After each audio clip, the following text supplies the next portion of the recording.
ہاں کچھ بات تو ہے کہ مٹتی نہیں ہستی ہماری، کچھ بات تو ہے کہ مٹتی نہیں ہستی ہماری، صدیوں رہا ہے دشمن دور زماں ہمارا، باطل سے ڈرنے والے اے آسمان نہیں ہے ہم، باطل سے ڈرنے والے اے آسمان نہیں ہے ہم، 100 بار کر چکا ہے تو امتحان ہمارا، توحید کی امانت سینوں میں ہے ہمارے، آسان نہیں مٹانا نام و نشاں ہمارا۔ جن لوگوں نے آج اپنے طاقت کے بلبوتے، اپنے تخت کے بلبوتے، اپنی سیاست کے بلبوتے یہ اعلان کرنا شروع کیا کہ ہم مسلمانوں کو کاٹیں گے، ماریں گے، قتل کریں گے، اسلام کو مٹائیں گے، خاک مٹائیں گے، تم سے تمہاری کھجلی نہیں مٹائی جا سکتی۔ کیا خاک مٹاؤ گے؟ تم کیا سمجھتے ہو اسلام کسی محلے کا مذہب ہے؟ کسی ایک بستی کا دین ہے؟ اسلام کی جڑیں تحت الثری میں ہیں اور اس کی شاخیں اوج ثریا پر۔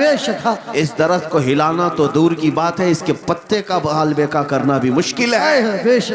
دنیا بہت کوشش کر کے دیکھ چکی، تمہارے پاس کتنی طاقت ہے، نہ قارون کے برابر ہے، نہ شداد کے برابر ہے، نہ فرعون کے برابر ہے، نہ حامان کے برابر ہے۔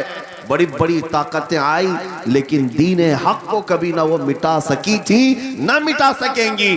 اور ہم تو یہ کہتے ہیں یہ جو تم ظلم کا ماحول گرم کر رہے ہو، اسی وجہ پر میں آج گفتگو کر رہا تھا، یہ تو ہمارے اعمال کی شامت ہے، ہم بھٹکے ہوئے تھے، ہم بھٹکے ہوئے تھے، ورنہ قرآن میں اللہ نے فرمایا وَلَن يَجْعَلَ اللَّهُ لِلْكَافِرِينَ عَلَى الْمُؤْمِنِينَ سَبِيلًا، اللہ ہرگز کافروں کو مومنوں پر غلبہ نہیں دیتا، ہرگز نہیں دیتا۔ لیکن یہ آج کے حالات اس لیے ہیں کہ ہم راستہ چھوڑے ہوئے ہیں۔ ایک بات میں آپ کو بتاؤں، آج کے حالات کے تناظر میں ایک بات میں کہوں، بغداد میں مسلمانوں کا ملک، تاریخی وراثت ہماری رہی ہے، تتاریوں نے حملہ کیا، تباہ و برباد کیا بغداد کو، اور اتنا برباد کیا کہ مسلمانوں کی کھوپڑیوں سے مینار بنائے، دریائے دجلہ کا پانی خون سے لال ہو گیا۔ بادشاہ کی جو بیٹی تھی تتاریوں کی، ایک جگہ سے گزر رہی تھی، ایک سچے مومن کو دیکھا، ان حالات میں بھی وہ کھڑے ہو کر اذان دے رہا ہے، سبحان اذان دے رہا ہے۔ بادشاہ کی بیٹی تھی، اس نے کہا یہ اب کہاں سے آواز آ رہی جب ہم قتل عام کر رہے ہیں، گردن مار رہے ہیں، یہ کون ہے جو اذان دے رہا ہے؟ فوجی فوراً گئے اور پکڑ لائے، یاد نمازیں پڑھنے سے روک رہے ہیں، یہ گراؤنڈ میں نہیں پڑھیں گے، وہ میدان میں نہیں پڑھیں گے، کتنے میدانوں کو تم قبضہ کرو گے؟ ہاں تم صرف اور صرف میدانوں کو روک سکتے ہو، پیشانیوں کو جھکنے سے کبھی نہیں روک سکتے، کبھی نہیں روک۔ عبادت کا ذوق ہمارے پاس اللہ تعالیٰ کی عطا ہے، تو ایسے حالات میں اگر اذان دے رہا تھا کوئی، تو تتاریوں کی وہ بڑی عورت تھی، بادشاہ کی بیٹی، اس نے گرفتار کروایا، لاؤ اس مولوی کو، اب کون ہے اذان دے رہا ہے؟ اس کو پکڑ کر کے پوچھا تجھے خبر نہیں ہے بغداد پورا ٹوٹ گیا، تباہ ہو گیا، برباد ہو گیا، لاکھوں لوگوں کی لاشیں پڑی ہیں اسی بنیاد پر کہ تم مسلمان ہو، ہم مار رہے ہیں، اور پھر بھی تم اذان دے رہے ہو۔ اس نیک و صالح عالم ربانی نے کہا ہاں سب نظر آ رہا ہے لیکن مجھے میرا رب بھی ہے، میرے لیے میرا رب بھی ہے، دنیا چاہے جو بھی ہو، جب تک میری سانس نہیں نکلے گی تب تک میں اللہ اکبر کہتا رہوں۔ سبحان اللہ سبحان۔ اب سنیے، اس خاتون نے متاثر ہو کر کے پوچھا اچھا اللہ سب سے بڑا ہے؟ اللہ سب سے بڑا ہے؟ کہا ہاں اللہ سب سے بڑا ہے، اسی کی تم عبادت کرتے ہو، یہ ہمارے اور آپ کے لیے بہت ہی سوٹیبل بات ہے، تم اللہ کی عبادت کرتے ہو، لوگ یہ تم کو تانا ماریں گے اگر تم اللہ کی عبادت کرتے ہو تو اللہ تمہاری مدد کیوں نہیں کر رہا؟ یہی اس تتاری عورت نے کہا کہ تم اس کو اکبر کہتے ہو، پھر یہ بغداد میں یہ سب جو مرے ہیں یہ بھی تو وہی تھے، یہ بھی تو وہی تھے، یہ مارے گئے اور ہم لوگوں کو غلبہ حاصل ہو گیا بغداد پہ۔ دیکھو تتاریوں کو، وہ ظالموں کو اللہ تعالیٰ نے غلبہ دے دیا، تمہارا خدا ہی دیا ہے، پھر ایسا کیوں ہوا؟ بہت پتے کی بات سنیے، اس عالم دین نے کیا کہا کہ اے خاتون میں تجھے ایک مثال بتاتا ہوں، تم نے دیکھا ہوگا کہ بھیڑ بکریاں پالنے والا کوئی چرواہا بکریاں لے کر کے چلتا رہتا ہے، راستے پر چلتا ہے، ہوتا ہوگا نا آپ کے یہاں بھی ریوڑ جی جی بکریاں چلتی رہتی ہیں لیکن بکریاں پالنے والا ساتھ میں کتا بھی پالتا ہے. بے شک. بکری اور کتے کا کیا لینا دینا، کون سا تعلق ہے؟ لیکن یہ چروائے سے پوچھیں، وہ بتائے گا کہ بکریاں چلتے چلتے کبھی ادھر ادھر چلی جائیں تو یہ کتا بھونک بھونک کر انہیں لاتا ہے اور پھر ریوڑ میں جمع کرتا ہے. بے شک. چرواہا یہی بتاتا ہے کہ اس لیے سارے بکریوں کو وہ پھر سے ایک ریوڑ میں جمع کرے، اس لیے وہ پالتا ہے. کتے کو اس لیے چھوڑا جاتا ہے، اس لیے پالا جاتا ہے. بلا تشبیہ و بلا تمثیل، ذہنوں کو قریب کرنے کے لیے اس بغدادی عالم نے کہا ہم امت مصطفیٰ ہیں. بے شک. ہم چلتے ہیں سیدھے راستے پر، لیکن جب کبھی ادھر ادھر بھٹکتے ہیں تو اللہ تم جیسے کتوں کو ہم پر چھوڑتا ہے. ہائے ہائے. بے شک. کتوں کو چھوڑتا ہے تاکہ تم بھونک بھونک کر کے واپس صراط مستقیم پر لے آ سکو. میرے عزیزو، آج یہ جس قدر مظالم ہو رہے ہیں یہ تمہیں سیدھے راستے پر انشاءاللہ ایک نہ ایک دن ضرور لے کے آئے. انشاءاللہ. میں محسوس کر رہا ہوں چند سالوں پہلے ہر جلسے میں لبیک یا رسول اللہ کا نعرہ تو نہیں لگتا تھا، لیکن ظالم کتوں نے جب بھونکنا شروع کیا تو اب پھر ہمارا ہر بچہ لبیک کہنے لگا. ہائے ہائے. لبیک لبیک لبیک یا رسول اللہ. لبیک لبیک یا رسول اللہ. لبیک لبیک یا رسول اللہ. لبیک لبیک یا رسول اللہ. اب بات صرف اتنی ہے، میں نے جو عنوان آپ کے سامنے رکھا وہ یہی ہے کہ جب تم اپنی حیثیت کو پہچان لو کہ میرا راستہ کچھ اور ہے، جس دن تم اس نقطے پر آ گئے، میرے عزیزو، عزتیں تمہاری ہے، طاقتیں تمہاری ہے، اقتدار تمہارا ہے. جس طرف رخ کرو گے مولا تعالیٰ اس ہوا کو تمہارے زیر نگی فرمائے گا. تمہیں پتہ نہیں ہے کہ تمہاری تاریخ کیا تھی. ہماری تاریخ اقبال کی زبان سے اگر سنو گے تو اقبال کہتا ہے ٹل نہ سکتے تھے جنگ میں اگر ٹل نہ سکتے تھے جنگ میں اگر اڑ جاتے تھے، پاؤں شیروں کے بھی میدان سے اکھڑ جاتے تھے. تو جس سے سرکش ہوا کوئی تو بگڑ جاتے تھے. ارے تیغ کیا چیز، ہم توپ سے بھی لڑ جاتے تھے. دشت تو دشت ہے، دریا بھی نہ چھوڑے ہم نے، بحر ظلمات میں دوڑا دیے گھوڑے ہم نے. آ گیا عین لڑائی میں گر وقت نماز، قبلہ روحوں کے زمین بوس ہوئی قوم حجاز. ایک ہی صف میں کھڑے ہو گئے محمود و ایاز، نہ کوئی بندہ رہا نہ کوئی بندہ نواز. یہ ہماری تاریخ تھی. اسی بات کی طرف میں تمہیں دعوت دے رہا ہوں کہ جس دن تم اس نقطے پر واپس آ گئے اور سمجھ گئے میری تاریخ ان کتوں کی صحبت میں رہنا نہیں ہے، اللہ تعالیٰ نے تمہیں شیر بنا کر پیدا کیا. بے شک بے شک. ہاں، اللہ تبارک و تعالیٰ نے تمہارے متعلق قرآن میں فرمایا کنتم خیر امت اخرجت للناس، تم خیر امت ہو جو لوگوں میں اللہ تبارک و تعالیٰ نے تمہیں بنایا ہے. لہٰذا ایسے ویسے کی طرف تمہیں دیکھنے کی ضرورت نہیں. مجھے افسوس اس بات کا ہوتا ہے جب ہمارا نوجوان یہ کہتا ہے نئی فلم آئی ہے اس میں فلاں ایکٹر ہے، فلاں ہیرو ہے، بال اس کی طرح، کپڑے اس کی طرح، پینٹ پھاڑ لیا صرف ایک نچنیاں کو دیکھ کر کے، ایک مجرا کرنے والے کو دیکھ کر کے اپنا آپا کھو گیا، اپنے آپ کو بدل لیا. اور ہمارے گھر کی خواتین صبح سے شام تک سیریل کے سامنے، ٹیلی ویژن کے سامنے، اور خواب وہیں سجا رہی ہیں کہ شاید ہمارا بھی گھر ایسا ہی ہو، ہمارا لباس بھی ایسا ہی ہو. میرے عزیزوں، دنیا کیا کرتی ہے اس کی تمہیں فکر نہیں ہونی چاہیے. عورتیں اگر کسی کو دیکھتی تو وہ سیدہ کائنات فاطمہ الزہرا کو دیکھتی، کم سے کم یہ سیرت کا مطالعہ کرتی کہ ان کا دوپٹہ کیسا تھا، ان کا لباس کیسا تھا، ان کے رہن سہن کیسے تھے. اس کو چھوڑ کر انہوں نے آج مجازی عشق کے اور مجازی یہ اسکرین کے اوپر اپنے دل دے بیٹھے. اور اسی طرح مردوں کی حالت بھی یہی ہے نوجوانوں کی. اے نوجوانوں، تمہارے ہاتھ میں بنگڑیاں تک انہوں نے پہنا دی، کانوں میں بالیاں تک پہنا دی، بالوں میں چوٹیاں تک لا دی. کیا کیا کر دیا. یہاں ہمارے اچھے بھلے مرد کو عورت بنا دیا، جی عورت بھی نہیں مخنث بنا دیا. اور اس پر یہ مزید یہ سمجھتا ہے کہ یہ فیشن ہے، یہ فیشن ہے.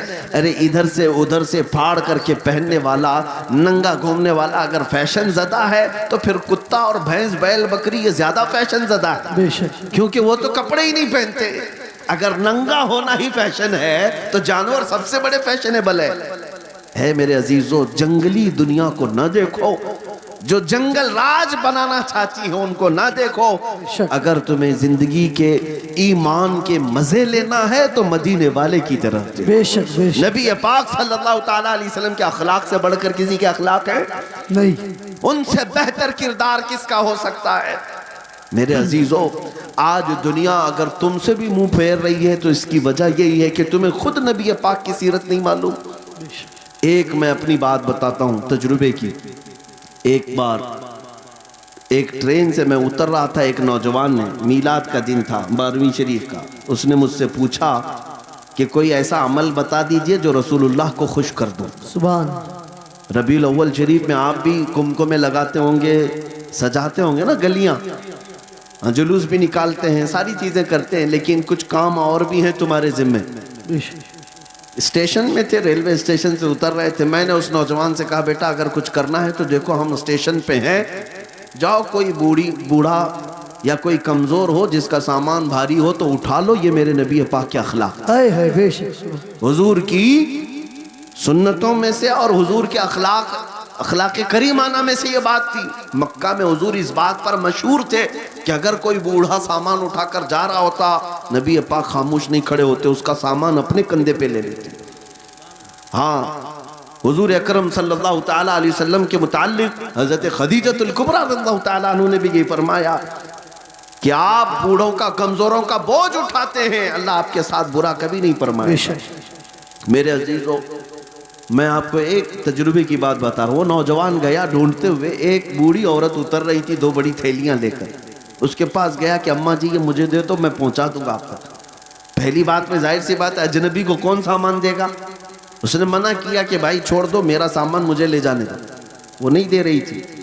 اس نے ضد کیا کہ مجھے دے دیجئے. وہ خاتون کہنے لگی پہلے یہ تو بتا تو کولی ہے یا سامان اٹھانے والا ہے؟ ڈریس سے تو نہیں لگتا کہیں میرا سامان اٹھا کے بھاگ گیا. اس نے حقیقت بتائی اماں جی بات یہ ہے کہ آج 12 ربیع الاول ہے، سبحان. ہمارے پروفٹ محمد صلی اللہ تعالیٰ علیہ وسلم کا جنم دن ہے، اور ہمارے نبی پاک صلی اللہ تعالیٰ علیہ وسلم بوڑھوں کا اور کمزوروں کا بوجھ اٹھاتے تھے. ان کی یہ عادت تھی. میں چاہتا ہوں کہ ان کی وہ ادا پر میں عمل کر کے ان کو خوش کر دوں. سبحان سبحان. اس عورت کے دل پر یہ بات لگی. وہ نان مسلم تھی. اس نے سامان اٹھا لیا، جہاں تک جانا تھا وہ خاتون کے ساتھ گیا، ٹیکسی کیا اور بھیج دیا. نمبر شیئر کر لیے تھے. وہ عورت چلی گئی سامان لے کر. میرے عزیزو 6 مہینے گزر گئے اسی طرح سے.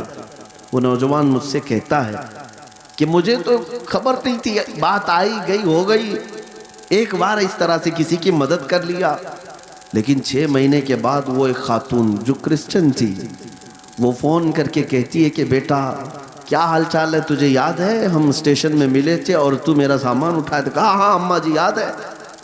کہا کہ پچھلے 6 مہینے سے میں تیرے نبی کی سیرت ہی پڑھ رہی ہوں. سبحان اللہ. سبحان سبحان. تو نے مجھے ان کی طرف ڈائیورٹ کر دیا اور ہر دن ان کی بات پڑھتی ہوں تو مزہ کچھ اور ہی آتا ہے، سبحان. لطف کچھ اور ہی آتا ہے. عزیزان گرامی وقار آج بھی دنیا تمہارے نبی کو اگر پہچانے گی تو تمہارے اخلاق سے پہچانے. بے شک. سبحان.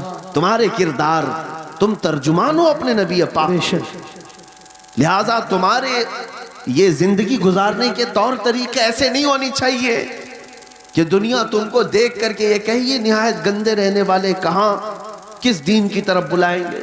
نہ ان کے ہاں پاکیزگی ہے، نہ طہارت ہے، نہ صفائی ہے. آج نشہ اگر کہیں بکتا ہے تو لوگ تمہاری طرف اشارہ کرتے ہیں. بے شک. پتہ پوچھو کہ نشہ کہاں ملتا ہے تو مسلمان محلوں کی طرف اشارہ کر دیں گے. کرتے بھی یہی ہیں، بیچتے بھی یہی ہیں. اور میرے عزیزوں سب سے زیادہ جرائم کہاں ہوتے ہیں؟ لوگ تمہاری طرف اشارہ کرنے لگتے ہیں. میں یہ نہیں کہتا کہ ہم جرائم پیشہ ہیں، لیکن تم غیروں کی سازشوں کے نظر ہو گئے. بے شک. ایک بادشاہ نے اپنے وزیر سے پوچھا تھا میری کرسی لمبی دیر تک مجھے قائم رکھنا ہے، کیا کروں؟ وزیر چالاک تھا. اس نے کہا روز روز نئی اسکیمیں دیتے رہو گے، کھائیں گے پھر پوچھیں گے تمہیں کہ پھر نئی اسکیم کیا آئی ہے. کہا اگر لمبی دیر تک اپنی کرسی قائم رکھنا چاہتے ہو تو ایک ہی کام ہے، اپنی پوری رعایا کو نشہ کھلانا شروع کر دو. اللہ. چرس بھنگ ساری چیزیں ان کو پلانے کی عادت ڈال لو. بادشاہ نے پوچھا ایسا کیوں؟ کہا جب یہ سب نشیڑی ہو جائیں گے تو کب تمہاری کرسی کی طرف دیکھیں گے؟ جی ان کو ان کا نشہ مل جائے گا، بس وہ سوچیں گے بھی نہیں کہ کون حکومت کر رہا ہے، کون کرسی پہ بیٹھا ہے. جی اس فارمولے پر دنیا آج بھی عمل کرتی ہے. جی اگر حق بات کوئی جماعت دنیا میں کرتی ہے تو وہ میرے مصطفیٰ کے غلاموں کی جماعت. بے شک بے شک دنیا کو یہ پتا ہے کہ یہ اگر اٹھ گئے تو کرسیاں بھی ہلاتے ہیں، بے شک یہ اگر اٹھ گئے تو حق بات کے اعلان کے لیے اپنی گردنیں بھی لٹا دیتے ہیں، کٹا دیتے ہیں. بے شک اس لیے پوری دنیا نے طاقت یہ لگائی کہ ان کے محلوں میں نشہ زیادہ رہے، ان کے محلے میں عیاشی زیادہ رہے. یہ سارے فیشن کہاں سے شروع کیے جاتے ہیں آپ کو پتا ہے؟ آج سعودی عرب پوری دنیا کا ٹارگٹ بنا ہوا ہے. اسرائیل وہاں اترا ہوا ہے، امریکہ وہاں اترا ہوا ہے، رشیا UK سب وہاں اترے ہوئے ہیں. ہم تو اسے مرکز اسلام مانتے ہیں، مکہ مکرمہ اور مدینہ طیبہ ہونے کی وجہ سے، اس لیے نہیں کہ بادشاہی حکومت ہے. لیکن جن کو پوری دنیا میں اپنے فیشن پھیلانا تھا پھیلا دیتے، لیکن عرب میں کیوں گئے؟ اس لیے کہ انہیں پتا ہے. بہت زمانے پہلے اقبال نے یہ کہا تھا، یورپ اگر کسی بات سے گھبراتا ہے نا مسلمانوں سے، تو کس بات سے؟ یہ فاقہ کش موت سے ڈرتا نہیں ذرا، بے شک روح محمدی اس کے بدن سے نکال دو، اللہ روح محمدی اس کے بدن سے نکال دو. عرب کو دیکھ کر کے عجم کے تخیلات اسلام کو حجاز و یمن سے نکال دو. جی بے شک یہ اقبال نے بہت پہلے 100 سال پہلے کہا تھا. آج اس پر دنیا عمل کر رہی ہے. پورے سعودی کو یہودی بنانے میں کوئی کسر نہیں چھوڑی جا رہی. بے شک ڈانس کلب وہاں آج سینکڑوں سینما ہال کھول دیے گئے سعودی عرب میں. جی مکہ مکرمہ اور مدینہ طیبہ میں بازاروں میں نشہ پہنچا دیا گیا. جی میں نے خود دیکھا ہے. اگرچہ وہاں پر موت کی سزا رکھی گئی لیکن وہاں تک بھی پہنچا دیا. نشہ کا مطلب صرف سگریٹ بیڑی کی بات نہیں کر رہا ہوں، کوکین، افیون، ہیروئن جیسی نشہ کی چیزیں پہنچا دی گئی. ننگے پن کو رواج دیا جا رہا ہے. نئی نئی بیچ بنا کر کے سمندر کے کنارے ننگے جس طرح لیٹتے ہیں، دنیا یہ چاہتی ہے کہ محمد عربی کے غلام بھی اسی طرح ننگے لیٹے. اللہ وہ حدیث صادق آ گئی، میرے آقا نے فرمایا تھا، یوشک ان تداعى علیکم الامم کما تداعى الاکلۃ الی قصعتها. حضور فرماتے ہیں قریب ایک زمانہ آئے گا تم دیکھو گے ساری قومیں میری امت پر جھپٹ پڑیں گی جیسا بھوکا برتن پہ جھپٹتا ہے. بے شک یہ سب کے ٹارگٹ ہم ہی بنے ہوئے ہیں. آج اخلاق تمہارے اندر سے نکالنے کے لیے کیا کیا کیا جا رہا ہے جانتے؟ یہ انٹرنیٹ اس طرح سے آسان کر کے تمہارے ہاتھوں میں دیا گیا اور نوجوان کو آزادی کے نام پر کھلا چھوڑ دیا گیا. نوجوان لڑکا ہو کہ لڑکی ہو، اسے خبر بھی نہیں ہے کہ تمہارے ہاتھ میں یہ ایٹم بم کی طرح سے ایک ہتھیار آیا ہے. یہ ہو سکتا ہے دنیا کو نہ تباہ کرے لیکن تمہارا ایمان اور اخلاق مکمل تباہ کر رہا ہے. بے شک ایک دو نہیں سینکڑوں نوجوانوں کے میسج میرے پاس ہے جنہوں نے 25 سے 30 سال کے بیچ میں ہی اپنی جوانی برباد کر لی. بے شک کیا کرتے کیا تھے؟ اس موبائل کی دنیا میں داخل ہو کر انہیں ایسا لگتا ہے اب کوئی نہیں دیکھ رہا ہے، پورنوگرافی کرتے رہو، بے حیائی کی فلمیں دیکھتے رہو، ننگی تصویریں دیکھتے رہو. میرے عزیزوں، میں نے ایک ڈیٹا نکالا تھا لاک ڈاؤن کے موقع پر. اس میں جو انٹرنیٹ میں سرچ کرنے کا جو ڈیٹا آتا ہے کہ کس چیز کو کتنی بار سرچ کیا گیا ہے، تو پتہ ہے آپ کو حیرت ہوگی، ایک رپورٹ آئی ہے اس لاک ڈاؤن کے بیچ میں 95% اگر نیٹ میں کوئی چیز سرچ ہوئی ہے تو پورنوگرافی، اللہ گندی تصویریں اور ننگی تصویریں دیکھنے کے لیے سب سے زیادہ سرچ کیا گیا ہے. یہ کیا ہو رہا ہے؟ آپ کو اندازہ بھی ہے کہ دنیا تمہیں تباہی کے کس دہانے پر لے جانا چاہ رہی ہے. میں آج یہ باتیں کھل کر اسی لیے عرض کر رہا ہوں کہ اگر آج تم بیدار نہیں ہوئے، کل تمہارے آنے والے بچے یہ نہ پوچھیں کہ محمد کس کا نام تھا. اللہ معاذ اللہ رب العالمین. قرآن کیا چیز ہے؟ کیونکہ میں نے یہ جدہ میں، عرب میں، سعودی عرب میں ایک شیخ کو کہتے ہوئے سنا، عربوں نے اپنے بچے آسٹریلیا میں، امریکہ میں پڑھنے کے لیے بچپن میں ہی ڈال دیے تھے، اور جب بچے وہ جوان ہو کر کے آئے تو اپنے باپ سے اس بات پر لڑنے لگے کہ اللہ ایک ہی کیوں ہے. اللہ استغفر. یہ کہاں کی بات کر رہا ہے؟ عرب کی بات کر رہا ہوں. آج یہاں کے بھی حالات کوئی دیگر نہیں ہیں. تم نے بھی بچے پیدا ہوتے بولتے ہی دوسروں کی جھولی میں ڈال دیا. تم یہ چاہتے ہو کہ میرا بچہ فر انگریزی بولنے لگے تو بہت بڑے کمال کا بچہ ہے, بہت پہنچا ہوا بچہ ہے. تمہیں پتہ ہی نہیں کہ دنیا اپنے قدموں میں غلام بنانے کے لیے سارے ہتھیار لا کر رکھ چکی ہے. لیکن پھر بھی میں اپنی اس کشت ویراں سے مایوس نہیں. اس دنیا نے جو کرنا تھا سب کر لیا ہے. آپ کو پتہ ہے ہر اسکول میں ایجوکیشن میں سیلیبس بدل کر کے کیا کیا چیزیں زہر کے طور پر ڈالی جا رہی ہیں, کیا کیا چیزیں ڈالی جا رہی ہیں. مسلمان بچوں کے ایمان کب کے تباہ ہو جائے. ایک اسکول کے ایک کتاب میرے پاس لائی گئی تھی, کافی سال ہو گئے, جس میں چوتھی یا پانچویں کی یا تیسری کی, اس میں انگلش میں ایک پوئم تھی جس کا مطلب یہ ہوتا تھا کہ خدا کبھی کبھار اترتا ہے, انگلش میں گاڈ اترتا ہے اور بیچ پر ناچنے والیوں کو غور سے دیکھتا ہے, استغفر. کبھی وائن پیتا ہے. نعوذ باللہ من ذالک. یہ بچپن کے ان دماغوں میں اگر یہ چیز جائے. میں کتاب تلاش کرتا رہا, مجھے نہیں ملی. کسی صاحب نے کہا تھا کہ کوئی ٹیچر یہ پڑھا رہی تھی اسکول میں. اگر یہی سارے معاملات رہے تو میرے آقا کی وہ حدیث بھی صادق آتی, کل مولود یولد علی الفطرہ وابواہ یحودانہ او یمجسانہ او ینصرانہ. ہر پیدا ہونے والا بچہ اسلام کی فطرت میں پیدا ہوتا ہے, لیکن اس کے ماں باپ اسے یہودی بنا دیتے ہیں, عیسائی بنا دیتے ہیں, یا آگ کا پجاری بنا دیتے ہیں. آج یہی تو حالات ہیں. تمہارے گھر کا بچہ تو ایمان پر پیدا ہوا تھا, لیکن تم نے کسی اور کی گود میں ڈال کر کب کے اسے کافر بنا دیا. اور نبی پاک صلی اللہ تعالیٰ علیہ وسلم نے یہ بھی فرمایا, قیامت کے قریب ایک زمانہ ایسا آئے گا تم پر, صبح تم مومن رہو گے, شام میں کافر ہو جاؤ گے. رات کو مومن سو گے, صبح کافر اٹھو گے. میں سوچتا تھا ایسا کیسے ہو سکتا ہے. میرے عزیزو, دنیا نے اتنے ہتھیار بھی تمہارے پاس رکھ دیے ہیں, تمہیں خبر بھی نہیں ہوتی. تم گانے سنتے سنتے سو رہے ہوتے ہو, کئی کفریہ کلمات اس میں آتے ہیں. رات کو تو ایمان والے تھے, صبح سن کر کے کافر ہو چکے. یہ دنیا جس کو تم دیکھ رہے ہو, اعلیٰ حضرت نے کیا خوب کہا, شہد دکھائے زہر پلائے, قاتل ڈائن شوہر کش, اس مردار پہ کیا للچائے, دنیا دیکھی بھالی ہے. اے نوجوانوں, یاد رکھنا ایک وقت آئے گا جب ہم سب کو اس دنیا کو ترک کر کے جانا ہے. اس بات کا یقین رکھو کہ ہماری سانسیں رکنے والی ہیں. ایک دن ہمیں باندھ کر کے لے جایا جائے گا. آج تم مسجد میں بلانے کے باوجود نہیں آتے, کل تمہارا کفن باندھ کر, رسیاں باندھ کر امام کے سامنے لا کر رکھ دیا جائے گا. زندگی بھر نہیں پڑتا تھا, لیکن اب امام تم پر پڑے گا. اور پھر جاؤ گے, کس سفر پہ جاؤ گے بتاؤ, کہاں جاؤ گے؟ کوئی ایسی جگہ تم نے ڈھونڈ رکھی ہے تو میں تم سے پھر بات نہیں کروں گا کہ مرنے کے بعد میں نے ایک سیف جگہ دیکھی ہے تمہارے پاس.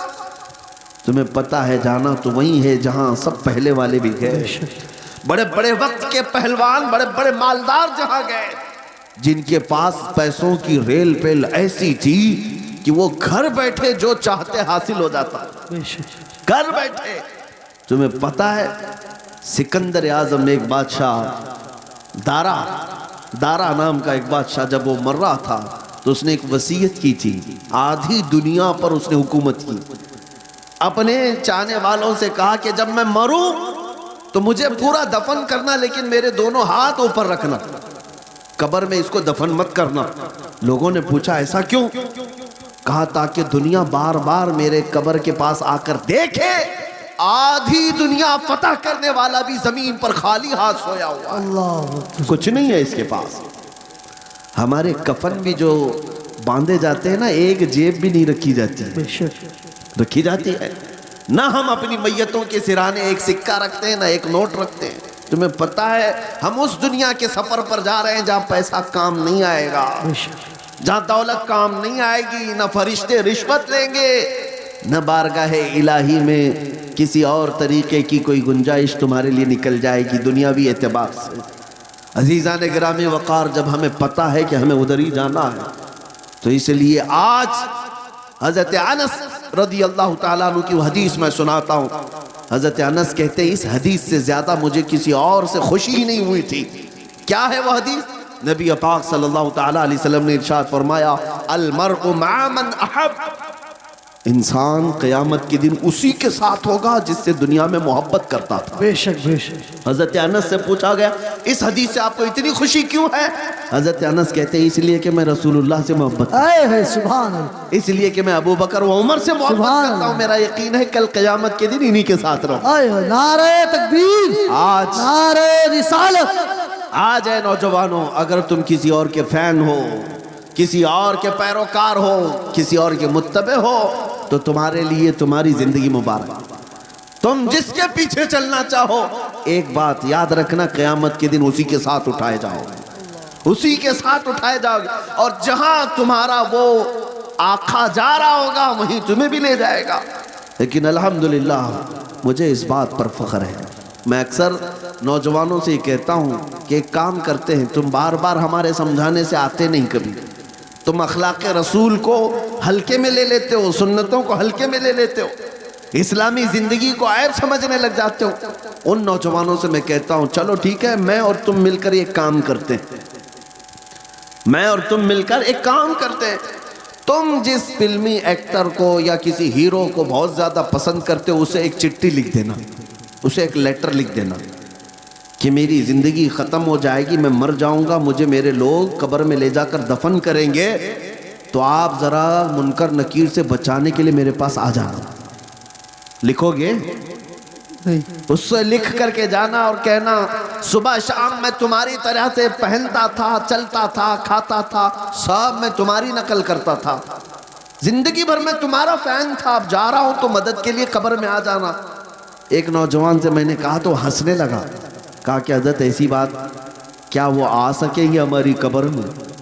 کہا تجھے نہیں معلوم، جب تجھے اتنا معلوم ہے کہ وہ نہ آئے گا نہ مدد کرے گا، لیکن میں اپنی بات ضرور کہوں گا. تجھے میں نے چٹھی لکھنے کے لیے اس کو کہا، میں اپنے نبی پاک کو لکھ کر جاتا ہوں. اے ہے سبحان. یا رسول اللہ، میں آپ کی ہر ادا پر عمل کرنے کی کوشش کرتا تھا، بے شک. آپ کی طرح کھانے کی کوشش کرتا رہا، سنتوں پر عمل کی کوشش کرتا رہا.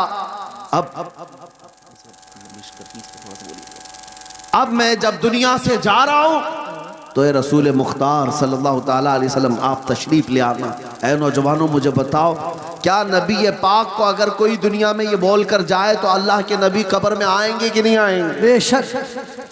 بلکہ حضور تاج الشریعہ نے لکھ بھی دیا. یہ تو میں مثال دے رہا تھا آپ کو. حضور تاج الشریعہ نے لکھ بھی دیا اور اپنے نبی سے یہ کہہ کر کے بھی گئے، یا رسول اللہ میں مروں تو میرے آقا، یہ ملائکہ سے کہنا، اے ہے میں مروں تو میرے آقا، یہ ملائکہ سے کہنا، اسے کوئی مت جگانا، ابھی آنکھ لگ گئی. اے ہے سبحان. نعرہ تکبیر، نعرہ رسالت، مسلک اعلی حضرت، بستی بستی قریہ قریہ، بستی بستی قریہ قریہ، بستی بستی قریہ قریہ. توجہ. نعرہ تکبیر، نعرہ رسالت.